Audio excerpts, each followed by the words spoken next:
오늘의 주제는 선택입니다. 우리가 살아가면서 많은 선택을 해야 될 텐데 그것의 기준이 어디에 있느냐 하는 것이에요. 나는 무엇을 보고 그 선택을 하느냐는 거죠.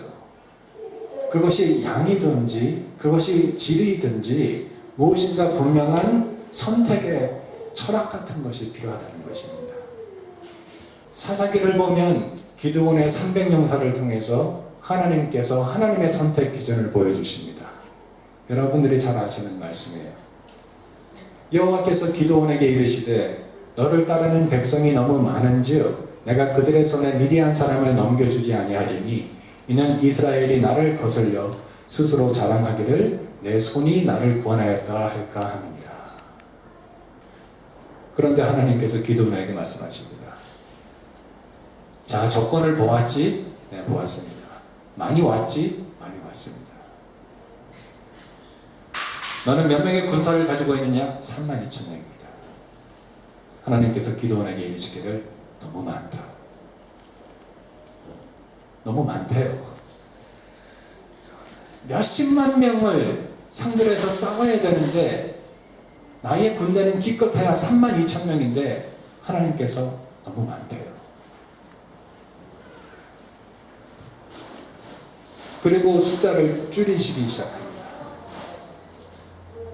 32,000명에서 10,000명으로, 10,000명에서 몇 명이 됐을 것 같으세요? 300명으로. 이거 정말 말도 안 되는 싸움 아닙니까? 32,000명을 가지고도 정말 될 수 있을까 없을까 실험하기 같은 가능성인데 32,000명도 아니고 10,000명도 아니고 300명을 가지고 수십만 대군을 격파하라는 하나님의 뜻입니다.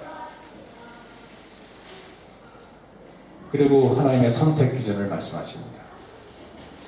이제 너는 백성의 귀에 외쳐 이르기를 누구든지 두려워 떠는 자는 길앗산을 떠나 돌아가라 하시니 이에 돌아간 백성이 22,000명이요 남은 자가 10,000명이었더라. 그런데 우리의 삶 가운데에는, 우리의 믿음 가운데에는 그 담대함이 없다는 거죠. 그런 사람들에게 하나님께서 뭐라고 말씀하십니까? 너는 집에 가도 된다. 집에 가서 발 뻗고 쉬어라. 얘기죠. 뭐 구원을 주시겠다는 말씀은 아니에요. 하나님께서 이미 우리를 구원해 주셨고 우리는 구원받은 사람이고 천국에 갈 사람들입니다. 하지만 기왕에 우리가 크리스천이 됐으면 담대함을 가지고 능력을 가지고 세상을 이기는 크리스천들이 되어야 할 텐데 담대한 믿음이 없으면 하나님의 용사가 될 수 없다는 거예요. 하루하루를 살아가면서 폐장병으로 살 수밖에 없다는 거예요. 우리는 하나님의 선택의 기준에 비추어 보아 우리의 자신의 신앙을 돌이켜볼 수 있어야 합니다. 나는 과연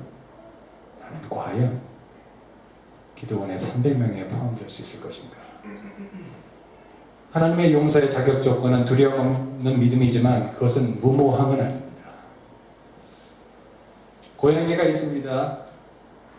쥐새끼가 있습니다. 그런데 쥐새끼가 이렇게 얼굴을 맞대고 고양이하고 싸우려고 하면 무모한 거 아닙니까? 바보스러운 짓 아니에요? 그런데 크리스천은 이렇게 해야 합니다. 그리고 할 수 있어요. 왜 그런지 아세요? 고양이 뒤에 누가 있을까요? 호랑이가 있는 거죠. 하나님이 계신 것입니다. 성령님이 계신 것입니다. 그래서 우리는 쥐 같은 인생이라 할지라도 고양이를 맞서 싸울 수 있고 승리할 수 있는 거예요. 이것은 무모함이 아니라 신뢰라고 부르는 것입니다. 호랑이의 존재를, 하나님의 존재를 믿지 않고 고양이와 싸운다면 그것은 무모한 것이지만 나의 힘이 아니라 나의 능력이 아니라 하나님의 능력, 성령님의 역사를 바라고 우리가 영적인 전투를 한다면 그것은 신뢰가 되는 것입니다. 우리의 능력은 어디에서 오는 것이냐? 두려움이 없는 담대함은 어떻게 가질 수 있는 것이냐? 하나님께서 주시는 성령의 능력을 통해서 우리가 받을 수 있다는 것입니다. 자, 그러고 나서 두 번째 테스트를 주시죠. 첫 번째는 두려움이 있는 사람들은 다 집에 돌아가도 좋다. 그래서 22,000명이 돌아갔습니다. 10,000명이 남았습니다. 근데 10,000명도 너무 많다고 그러시면서 이제는 물가로 들어가서 한 사람씩 물을 먹이면서 관찰해 보라고 하십니다. 한 사람씩 한 사람씩 물을 먹이되 어떤 자세로 물을 먹나 잘 관찰해 보라고 하셨습니다. 10,000명이 되는 군인들이 쭉 줄을 서서 한 사람씩 한 사람씩 물을 마십니다. 그런데 두 가지의 형태로 보여지는 거예요. 한 가지의 형태는 땅에 무릎을 대고 무기를 땅에 내려놓고 입을 물에다 대고 벌컥벌컥 마시는 사람들이 있었습니다. 또 다른 형태는 한 손으로 물을 떠서 개가물을 핥듯이 조심스럽게 먹는 사람들이 있었습니다. 그런데 그 숫자의 비율이 차이가 많이 났어요. 한쪽은 9,700명이었고 한쪽은 300명이었습니다. 군사들이 내려와서 물을 마신다 하는 상징적인 의미는 하나님의 말씀을 받는다는 거예요.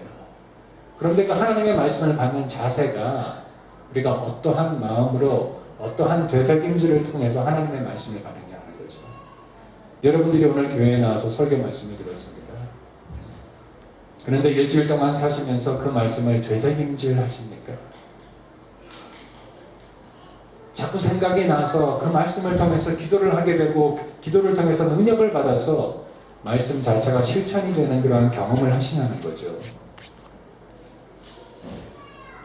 우리가 커피를 마셔도 그렇고 와인을 마셔도 그렇고 그냥 원샷 하지는 않지 않습니까? 소주나 맥주 같은 것들은 원샷들을 많이 하지만 젊은이들 와인이나 커피는 원샷을 하면 의미가 없는 거예요. 천천히 음미해야 그 맛이 살아나는 것이 와인이나 커피 같은 것입니다. 우리가 하나님의 말씀을 받을 때 커피를 마시듯이 와인을 음미하듯이 마셔야 하는 겁니다. 내가 이 물을 핥아먹은 300명으로 너희를 구원하여 미디안을 내 손에 넘겨주리니 남은 백성은 각각 자기의 처소로 돌아갈 것입니다. 또 돌려보내셨습니다. 22,000명을 1차적으로 돌려보내시고 9,700명을 2차적으로 돌려보내셨어요. 이쯤 되면 여러분들 마음속에 무엇인가 영적인 투지가 끌어올리지 않습니까? 기왕에 내가 믿었는데 하나님의 자녀가 되었는데 나는 꼭 그 300명 안에 포함이 되어야 되겠다. 기드온의 300명처럼 나는 나의 인생의 삶을 영적인 진리를 걸어가야 되겠다. 그런 투지 같은 거 생기지 마세요. 우리가 믿었잖아요. 하나님의 자녀가 됐잖아요. 구원은 받았잖아요. 하지만 회장병으로 이 세상을 살 수는 없지 않겠습니까? 기도원의 용사들처럼 우리는 담대한 믿음을 가지고 항상 준비한 자세를 가지고 하나님 앞에 나가야 된다 하는 것입니다.